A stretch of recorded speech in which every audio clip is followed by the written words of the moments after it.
Sebelum mulai perkuliahan hari ini, minta tolong satu orang bikin teman. Siapa yang berkenan? Ya, rekan-rekan saya silakan berdiri dulu. Kita akan mencoba doa dalam hati, doa mulai, doa selesai.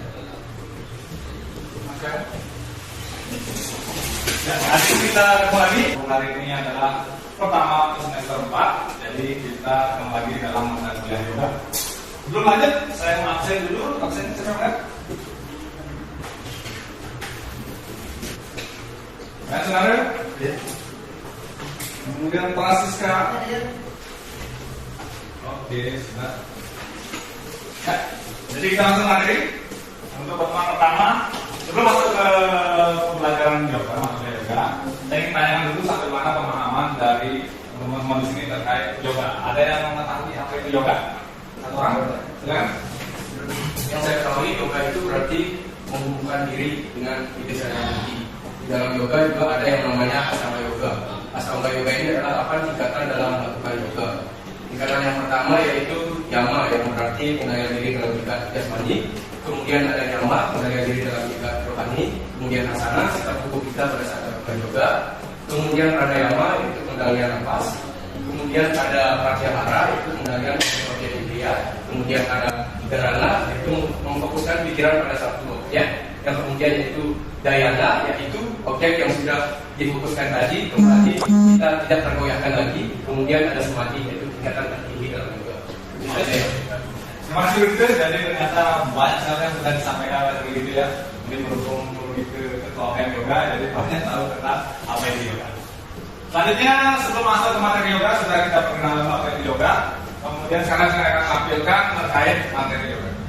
Di hari ini kita akan mempelajari mata kuliah yoga. Untuk selanjutnya untuk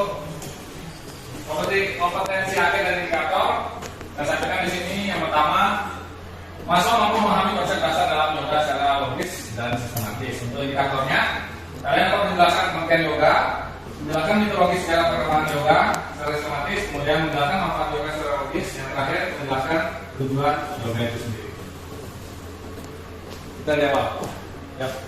Sebelum saya lanjut, minta tolong satu orang mungkin bantu baca, Siska.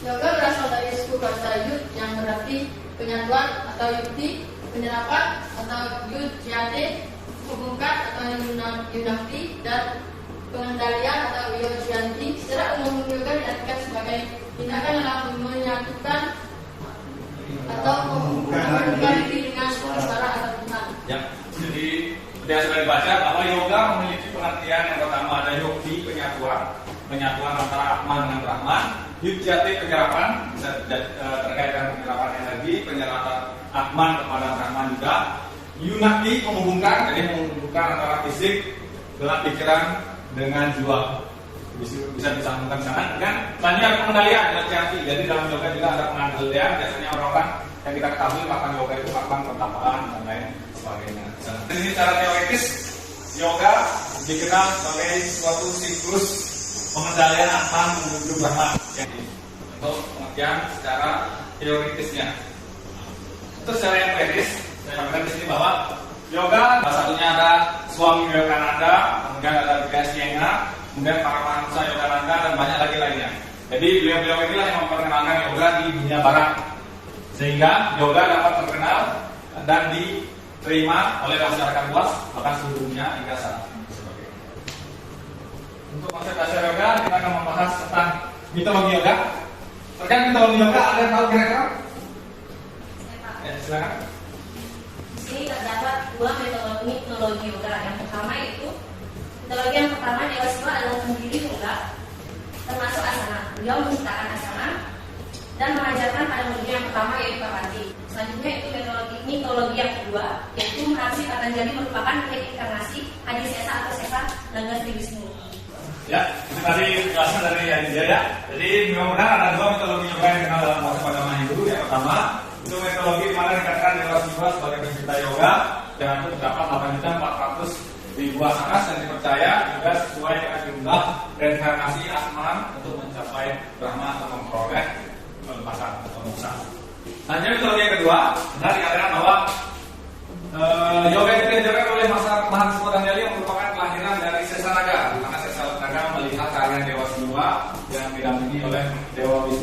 Wisnu sangat suka melihat Pandawa Nritya. Pandawa Nritya yang ditarikan oleh Dewa Siwa, di mana tarian itu menyebabkan Dewa Wisnu bercahaya, dan itu yang menyebabkan Takasesa sebagai bangsa Dewa Wisnu yang sangat setia pada Dewa Wisnu untuk ingin mempelajari tarian itu agar dapat membahagiakan tuannya. Jadi dua ideologi itu yang ada di dalam konsep ajaran agama Hindu. Mana Resi Patanjali digambarkan sebagai manusia berwujud setengah ulat karena dipercaya Mas Patanjali merupakan reinkarnasi dari Sesanaga atau Bhakta dari Dewa Wisnu itu sendiri yang masih dipuja hingga saat ini. Jadi untuk sejarah yoga itu ditemukan acta atau peninggalannya dari 200 sampai 500 Masehi, di mana ditemukan relief-relief seperti yang kelihatan di depan, relief-relief berbentuk orang melakukan yoga. Untuk manfaat yoga banyak sekali kita temukan.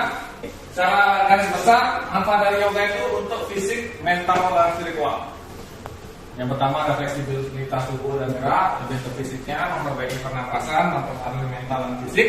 Itu untuk manfaat dari yoga itu sendiri. Jadi menjaga aspek fisik, mental, dan spiritual. Dan yoga Sutra Patanjali dikatakan bahwa tujuan dari yoga itu mengendalikan pengekanan, mengendalikan benih-benih pikiran. Jadi pikiran dapat menyebabkan seorang terpengaruh pada rajas, tamas, maupun satuannya.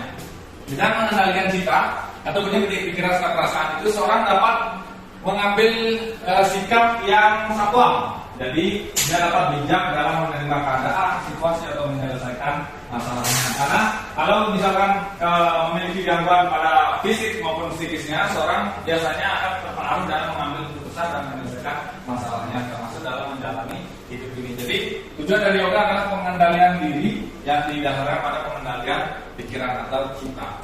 Jadi konsep Hatha Yoga diperkenalkan dalam dua teks buku, yaitu Hatha Yoga Pradipika dan Garanga Samhita, yang juga bersumber dari Yoga Sutra Patanjali. Hatha Yoga yaitu yoga yang ditekankan terkait fisik, asanas, kemudian pranayama, mudra, dan raga. Jadi 4 unsur ini yang merupakan bagian dari Hatha Yoga. Ini adalah perwakilan 32 asanas dari banyak pilihan asanas lainnya. Setelah itu ada pranayama. Pranayama juga demikian, latihan napas. Selanjutnya ada bandha dan mudra. Ini juga akan kita latih dan praktekkan di akhir semester. Termasuk juga gerakan Surya Namaskar yang terkenal dalam yoga yang terdiri dari 12 gerakan. Sampai sini ada pertanyaan? Ya, Mira? Kenapa sih yoga itu masih eksis di zaman sekarang ini? Kan zaman sekarang ini teknologi dan maju kan masih eksis. Oke, pertanyaannya. Jadi pertanyaan Nabi Mira disampaikan di sana bahwa kenapa yoga masih eksis sampai sekarang ini? Karena yoga kan ajaran kuno. Nah, kenapa ajaran kuno ini sampai sekarang masih eksis diikuti bahkan dilakukan oleh banyak orang? Mungkin Anda bisa bantu jawab sebelumnya? Saya Pak. Baik, di sini saya akan menjawab pertanyaan dari Mira, yaitu mungkin yoga berasal dari kitab suci dan banyak diminati oleh orang. Mungkin hanya itu yang saya bisa jawab. Mungkin Bapak dosen bisa menambahkannya. Baik, terima kasih. Jadi benar yang dikatakan oleh Francisca tadi bahwa yoga memang berasal dari kitab suci yang sudah dipercaya dalam umat Hindu, tetapi ada bukti real yang menyebabkan yoga masih bisa diminati hingga sekarang. Apa itu? Yaitu yoga ini memiliki bukti-bukti dan dirasakan manfaatnya oleh orang-orang yang melakukannya, sehingga orang percaya bahwa melakukan yoga itu dapat memberikan efek positif pada tubuhnya, dan orang-orang tetap melakukannya dari zaman dulu hingga sekarang. Karena bukti itulah yang menyebabkan bahwa yoga tetap eksis dari dulu hingga saat ini. Seperti itu jawabannya. Bagaimana kan? Cukup? Ya. Untuk hari ini materi sampai di sini. Ada pertanyaan lagi? Tidak ada? Ya. Jika tidak ada, bisa tolong satu orang closing statement atau memberikan kesimpulan terkait materi perkuliahan yoga yang telah kita lakukan pada pagi hari. Tolong siapa? Bisa terkenal? Saya. Silakan. Tadi. Di sini saya akan menyimpulkan sedikit tentang perkuliahan pada pertama kali ini. Di sini saya menyimpulkan sedikit tentang mata kuliah yoga. Yang pertama kita belajar tentang yoga. Yoga berasal dari kata yud, artinya pengendalian, penerapan, penyatuan ataupun menghubungkan. Jadi yoga itu berarti menyatukan atau menghubungkan diri dengan iswara atau perempuan. Juga di sana tadi yoga itu ada dua, yaitu secara teoritis, yang dimana secara teoritis ini membahas tentang rehabilitasi manusia. Yang kedua yaitu tentang empiris pada tahun 19 ataupun 20 Masehi. Di sana itu para resi dan para petapa itu menyebarkan yoga turun ke dunia untuk menyebarkan yoga tersebut. Lalu di sana juga ada mitologi yoga itu ada dua. Yang pertama itu Dewa Siwa sebagai pendiri yoga yang dimana mengajarkan pertamanya Parwati yang kemungkinan yang semulanya itu ada 8.400.000 asanas dan menurunkan ataupun menyebarkannya sesuai dengan reinkarnasi atmanya sebanyak 8.400.000 atman. Lalu yang kedua itu trilogi yang dimana Maharishi Patanjali sebagai reinkarnasi Agasesa atau Sesaraka Sri Wisnu yang dimana Dewa Wisnu melihat Dewa Siwa menari dengan tarian Tandawa Mitra yang dimana ketika Dewa Siwa menarikan tarian tersebut Dewa Wisnu terkesima, tubuhnya bergetar dan mengeluarkan cahaya. Lalu seorang naga sesa yang dimana ia ingin memuaskan tuannya Dewa Wisnu, ingin mempelajari sebuah tarian Dewa Siwa tersebut. Lalu dia diizinkan untuk mempelajari tarian tersebut dan dia turun ke dunia dengan menjelma menjadi Rishi Patanjali dan mengajarkan ajaran-ajaran yoga.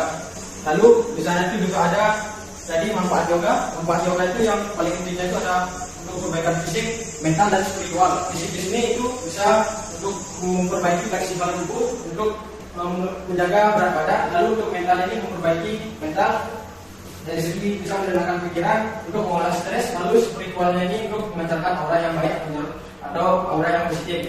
Lalu selanjutnya itu saya tangkap ada tujuan. Tujuan ini adalah untuk mengendalikan pikiran pencipta. Mungkin itu saja yang dapat saya simpulkan pada pertemuan kali ini, Pak. Baik, luar biasa. Di pertemuan saya ini sudah disimpulkan oleh Andira terkait konsep dasar yoga. Untuk itu jika tidak ada pertanyaan, kita akhiri pertemuan kali ini. Sebelumnya karena tadi kita awali dengan doa, sekarang kita tolong satu orang bikin doa. Siapa berkenan? Silakan. Marilah kita berdoa sebelum menutup mata kuliah hari ini. Kita berbareng hati. Mulai.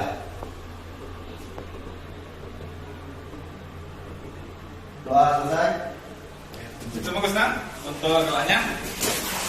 Baik, sekian yang saya sampaikan hari ini. Semoga bermanfaat. Untuk hari ini kita tidak adakan post test. Untuk tesnya kita coba untuk minggu depan, di mana pretest terkait materi hari ini. Akhir kata, jika tidak ada pertanyaan, saya mohon maaf atas nama pribadi jika ada salah kata dalam proses